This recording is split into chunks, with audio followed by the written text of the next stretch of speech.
Bonjour, voici donc un panorama astrologique de ce qui vous attend durant l'année 2024, Amis Vierge. Jupiter est actuellement dans un autre signe de terre, le Taureau, et il y reste jusqu'au 25 mai.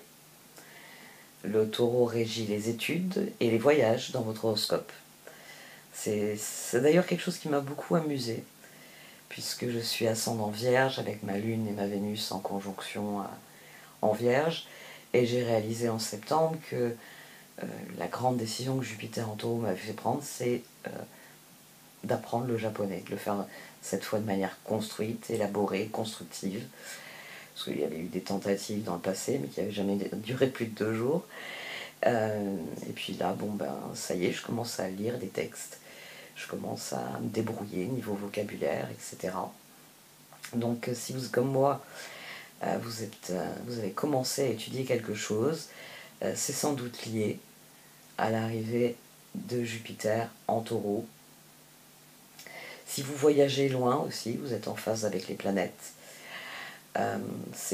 C'est un transit aussi qui vous incite à élargir votre réseau en vous connectant tout simplement avec des personnes différentes, avec des personnes d'autres pays, d'autres cultures. Peut-être que vous préférez sauver le monde plutôt que de le parcourir. Donc Jupiter est aussi lié à la philanthropie, aux actions caritatives. Donc réfléchissez à ce que représente, peut-être inconsciemment, hein, je me suis pas dit, tiens, Jupiter arrive en Taureau, c'est le moment d'apprendre le japonais. Non, ça faisait très longtemps que j'y pensais, ça faisait très longtemps que j'allais essayer sans me décider à le faire avec sérieux. Et tout naturellement, le transit m'a emporté dans cette direction, sans même que je m'en aperçoive.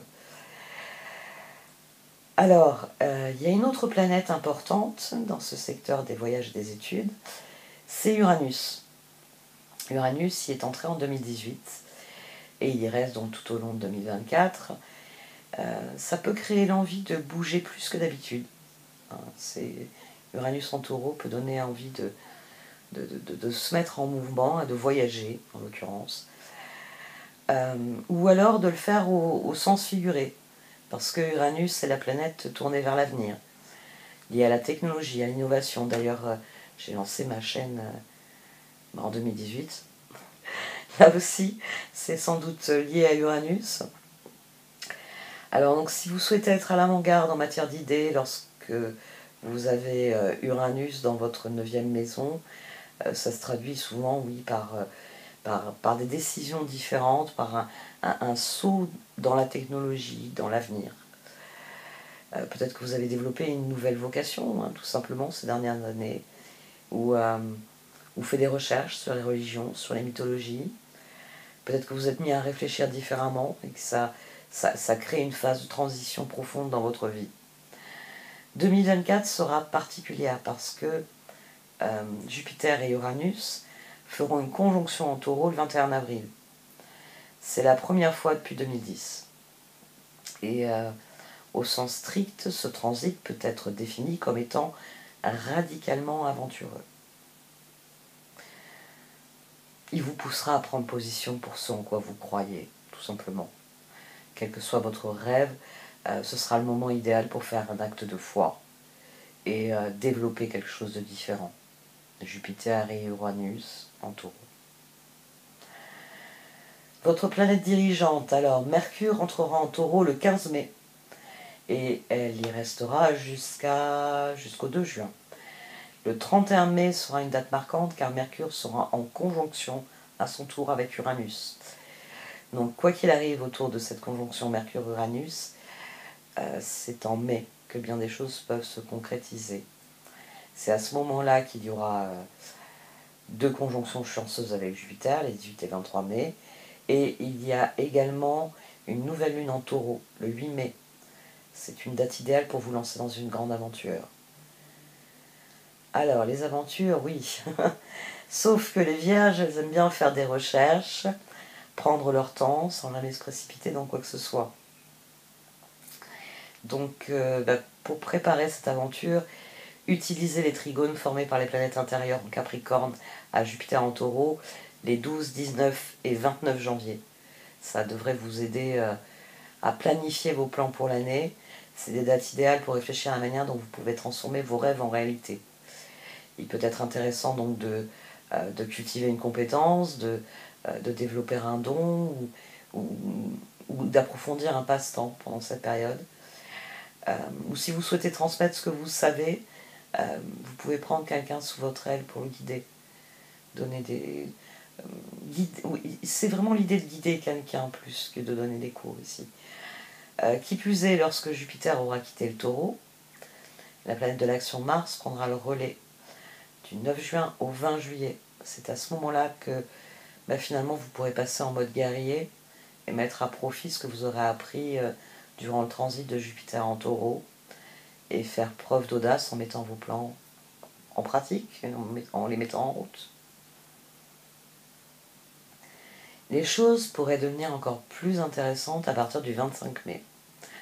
C'est la date à laquelle Jupiter entrera en Gémeaux dans votre secteur de carrière et de vocation. Et il y restera jusqu'au 9 juin 2025. Ça signifie que vous aurez la meilleure planète au sommet de votre horoscope pendant une année entière. Ça devrait vous aider à redéfinir vos objectifs à long terme. Peut-être aurez-vous besoin de développer de nouvelles compétences pour vous aider à avancer. Ou encore, vous vous préparerez à un changement majeur dans votre carrière ou à prendre une année sabbatique. Les deux sont possibles parce que Jupiter dans votre secteur de carrière, c'est vrai qu'il représente les opportunités de grandir, mais aussi la liberté. Donc ça peut se dérouler de différentes manières en fonction de votre situation. Vous pourriez décider de vous libérer, par exemple, d'horaires contraignants, de choses contraignantes, ou en abandonnant une partie de ce qui constitue votre quotidien et qui vous contraint, vous gagnez plus de liberté pour mettre en œuvre quelque chose qui est plus aligné avec ce que vous êtes. Par exemple, vous pouvez décider qu'il est temps de poursuivre votre véritable vocation et de tout mettre en œuvre pour atteindre l'objectif, le grand objectif de votre vie. Après tout, les Gémeaux sont l'autre signe qui est gouverné par Mercure, votre planète. C'est donc le moment idéal pour utiliser vos compétences naturelles et notamment votre capacité à communiquer.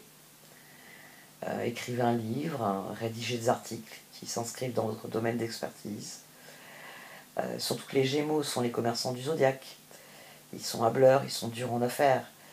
Donc, vendez-vous, exposez vos compétences, expérimentez de nouvelles idées pour mettre en avant ce que vous êtes capable de faire. Surtout que les Gémeaux régissent également votre statut et votre réputation. Donc vous pourriez vraiment prendre un nouveau rôle, un nouveau titre, peut-être même changer de nom. Qui sait ?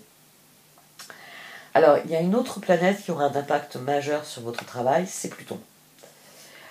En 2024, Pluton est de retour en Verseau à partir du 21 janvier. Et hormis un court intermède du 2 septembre au 19 novembre, Pluton sera en Verseau pour les 20 prochaines années. Le Verseau régit votre travail, vos habitudes, votre style de vie, votre santé. Il s'agit du côté quotidien de votre vie.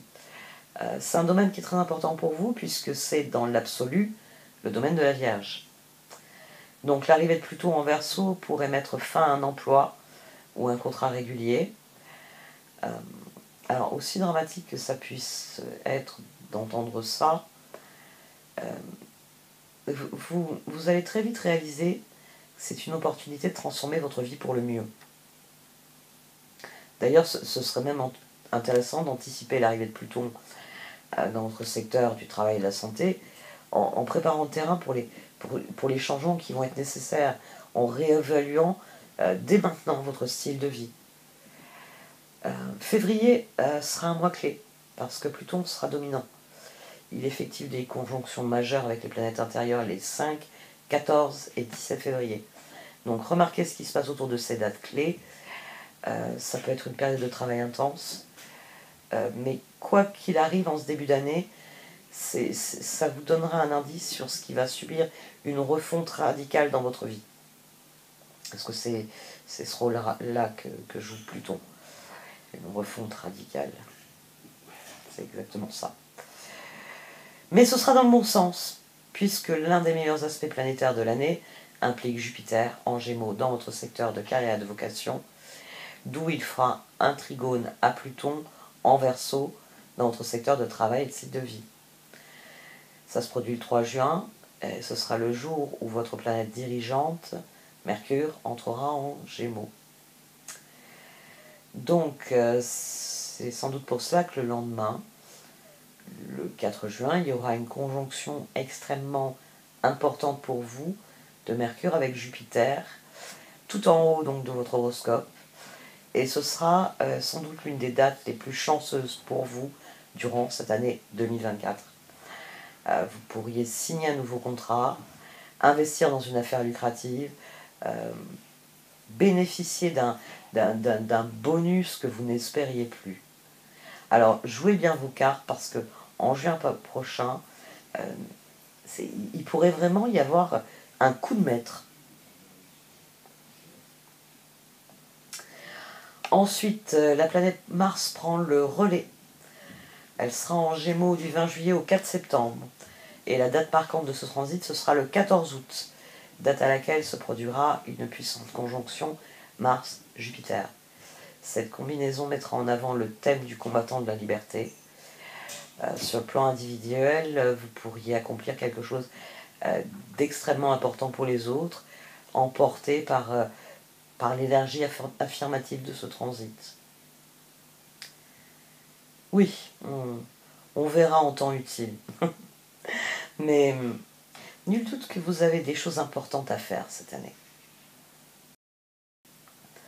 Lorsque beaucoup de choses se passent dans les secteurs du travail et de la carrière, il n'est pas surprenant que les finances soient aussi sous le feu des projecteurs cosmiques. En 2024, la majorité des éclipses traversent l'axe Bélier-Balance, et donc les secteurs financiers de votre horoscope. Les éclipses vont créer une période de fluctuation sur le plan financier. Après, elles vont refléter les hauts et les bas de la vie. C'est le principe des éclipses. Donc, dans le meilleur des cas, vous recevrez un cadeau ou un bonus lorsque les éclipses surviendront. Ou peut-être même augmenter votre patrimoine. Et puis, dans le pire des cas, vous subirez une perte. Soyez donc attentifs à ces dates, je vais vous les donner. Parce que c'est vrai que c'est toujours délicat vu notre époque. Il y aura une éclipse lunaire de pleine lune en Balance le 25 mars et une éclipse solaire de nouvelle lune en Bélier le 8 avril. Enfin, il y aura une éclipse solaire de nouvelle lune en Balance, cette fois plus en fin d'année, le 2 octobre. Alors, n'oubliez pas qu'il faut attendre que l'ombre de l'éclipse se dissipe pour voir ce qui est révélé et ensuite décider de ce que vous allez faire. Surtout que telles que se présentent ces éclipses astrologiquement, ça devrait être particulièrement chaotique. En effet, votre planète dirigeante, Mercure, sera rétrograde en Bélier du 1er au 25 avril. Donc là encore, ce ne sera pas le moment pour effectuer un investissement majeur. Il faudra vraiment observer la situation et prendre une décision le plus en conscience possible. Idéalement, oui, attendez la fin de la rétrogradation avant d'opérer un changement financier majeur. Parce que le bélier pour vous régit les finances communes, les sommes dues, les sommes partagées. Donc c'est vraiment une fois que Mercure deviendra direct à la fin avril que vous pourrez profiter du pouvoir de Mars en bélier, du 30 avril au 9 juin, pour donner de la puissance à vos transactions financières. Donc mettez-vous en retrait. De toute façon, ensuite, vous aurez Mars en bélier qui donnera de la puissance à vos actions, même si vous avez dû attendre avant de passer à l'action.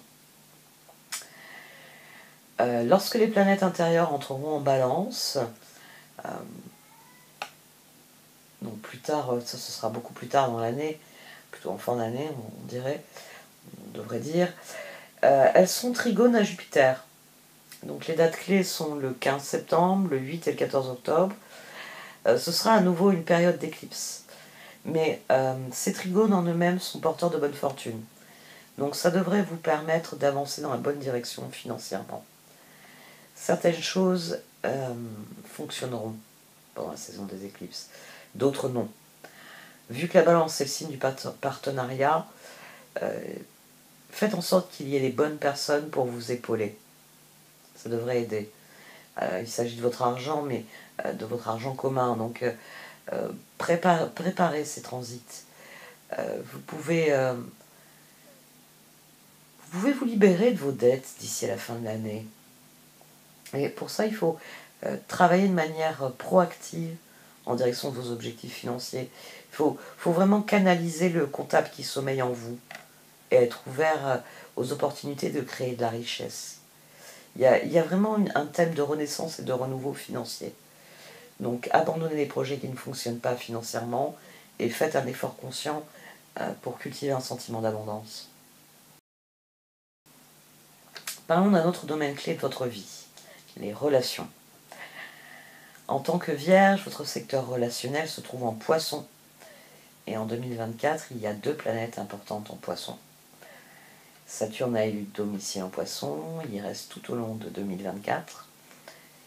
Il régit les fins, il régit l'engagement. Donc ça pourrait aller dans les deux sens, en fonction de votre situation personnelle.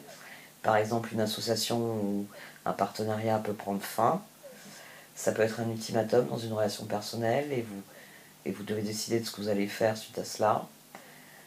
Lorsque Saturne prend les choses en main, c'est généralement une énergie qui est aussi entre 2 extrêmes, arrêter ou s'engager.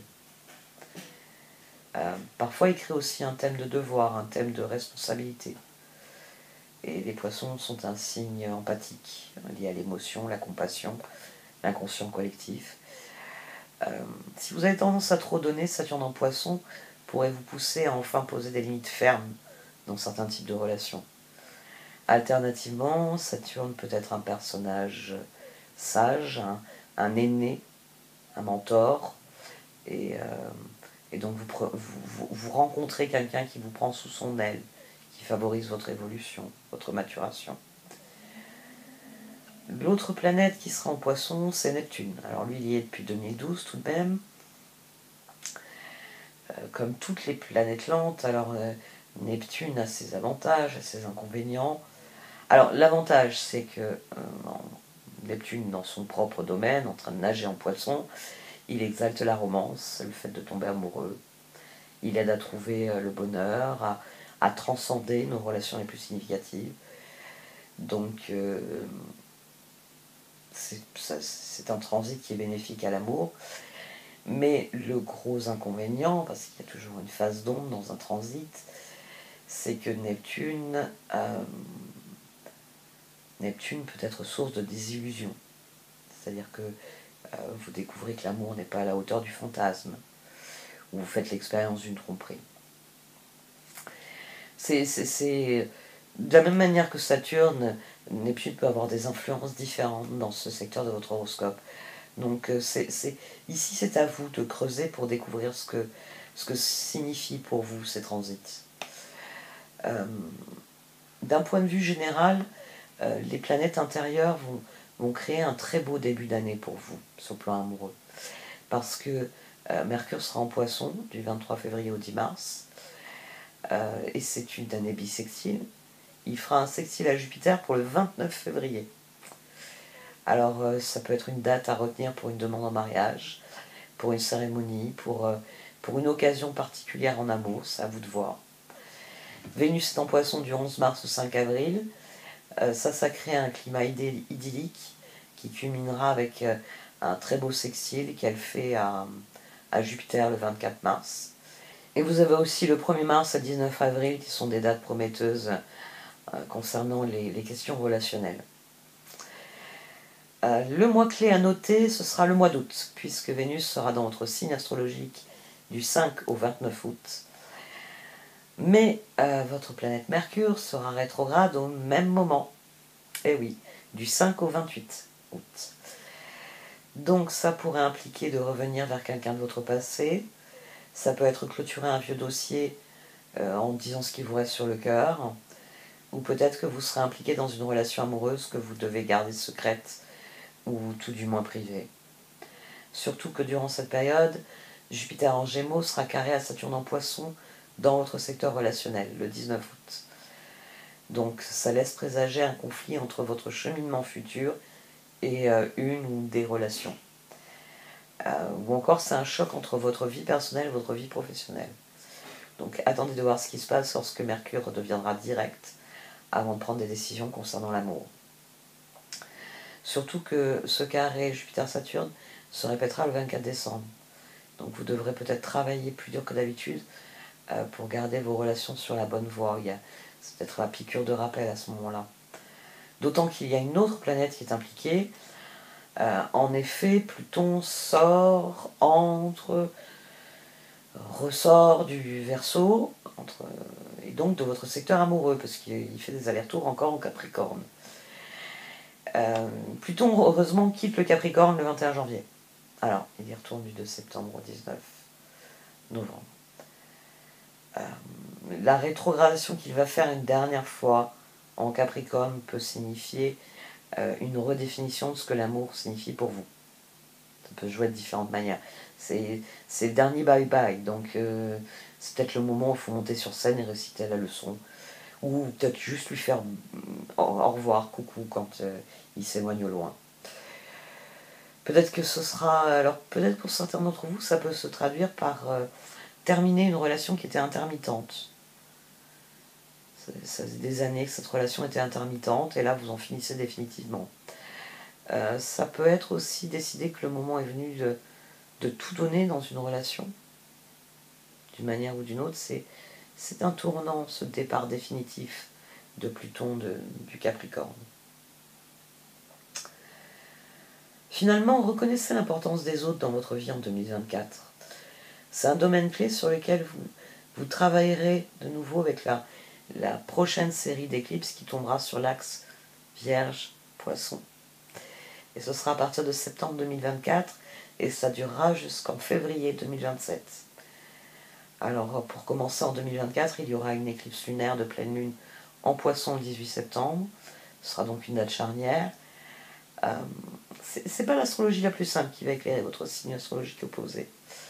Donc je vous en reparlerai à ce moment-là, il faudra être attentif. Et enfin, je vous en reparlerai avec plus d'acuité à ce moment-là. Mercure devient rétrograde en moyenne 3 fois par an, pendant 3 semaines. Ce sont des périodes idéales pour calmer votre esprit. Parce que les vierges ont souvent l'esprit très préoccupé. Vous pouvez être sujet à l'anxiété, et particulièrement sensible aux critiques. Donc, lorsque Mercure devient rétrograde, c'est une excellente occasion qui vous est offerte de vous déconnecter du monde extérieur pendant un certain temps. Profitez de ces périodes pour faire une cure de désintoxication numérique. Éteignez Internet, passez davantage de temps dans la nature, reposez-vous, retirez-vous. Les principales rétrogradations de Mercure, on va dire la grande majeure partie de ces rétrogradations, en 2024, se passeront dans les signes de feu, Bélier, Lion, Sagittaire. Elles se dérouleront du 1er avril au 25 avril, du 5 août au 28 août et du 26 novembre au 15 décembre. Vous gagneriez sans doute à réserver des vacances pendant ces rétrogradations. Ou en tout cas choisir de passer plus de temps seul pour vous concentrer sur votre vie intérieure, sur vos projets personnels ou vos problèmes personnels. Les conversations que vous avez avec vous-même pendant ces périodes peuvent être très révélatrices. Vous pourriez littéralement voyager dans le passé. Il y a une autre période dans l'année qui sera synonyme de leçon de vie. C'est aussi lorsque votre planète dirigeante, toujours Mercure, sera en Lion dans votre 12e maison. Donc, fiez-vous à votre intuition pendant cette période. Quand il sera direct, écoutez-vous. Utilisez votre expérience de vie tirée du passé pour vous guider vers l'avenir. Puis quand il sera rétrograde, reconsidérez ce que vous auriez décidé afin de pouvoir aller de nouveau de l'avant. Oui, on va être gâtés. 3 rétrogradations à site de feu. Je sais, on va être gâtés. Donc, Les 8 juillet, 21 juillet, 7 août, vous pourriez recevoir des révélations qui semblent sortir de nulle part. Mais c'est pourtant lié à ce qui s'est passé à la même époque en 2023. Donc c'est l'été dernier. C'était lorsque Vénus était rétrograde en Lion, donc entre le 23 juillet et le 4 septembre 2023. Ça représentait une énorme période d'apprentissage, notamment en matière d'amour. Et c'est d'autant plus important de repenser à cette époque-là et de comprendre ce qui se joue, puisque le Lion est le signe dans lequel Mars va passer un temps inhabituellement long, parce qu'il deviendra rétrograde le 6 décembre 2024 et il restera rétrograde jusqu'au 24 février 2025. C'est très très long même pour Mars de faire un aussi long transit par un même signe. Donc pendant cette période, ne concentrez pas votre colère sur vous-même et contrôlez vraiment votre discours intérieur qui risque d'être une autocritique exacerbée. Mars règne sur la passion et la colère, mais surtout, comme je l'ai dit il y a quelques instants, il sera en Lion, c'est-à-dire votre maison 12. Alors, c'est une rétrogradation qui sera excellente pour la recherche, pour l'étude, pour le travail intérieur. Il s'agit de passer plus de temps à réfléchir, à lire, à étudier. Mais gardez à l'esprit que toutes ces énergies peuvent vous faire dévier votre cap vers la fin de l'année, mais le plus important, c'est de rester dans le courant. C'est-à-dire que la meilleure façon d'utiliser l'astrologie très particulière de cette année, c'est d'approfondir votre connaissance de vous-même et d'aller dans la direction dans laquelle vous porte naturellement votre inclination. C'est un voyage de transformation personnelle cette année. Donc, prenez le temps de vous aimer, d'être gentil avec vous-même, de guérir votre corps, votre esprit, votre âme, et regardez sereinement en direction de l'avenir. Des transformations profondes sont à l'œuvre, et c'est des transformations pour le meilleur. Alors ayez confiance. Bon, j'arrête là. Merci de m'avoir écouté. Vous pouvez liker, commenter ou partager cette vidéo. Au revoir.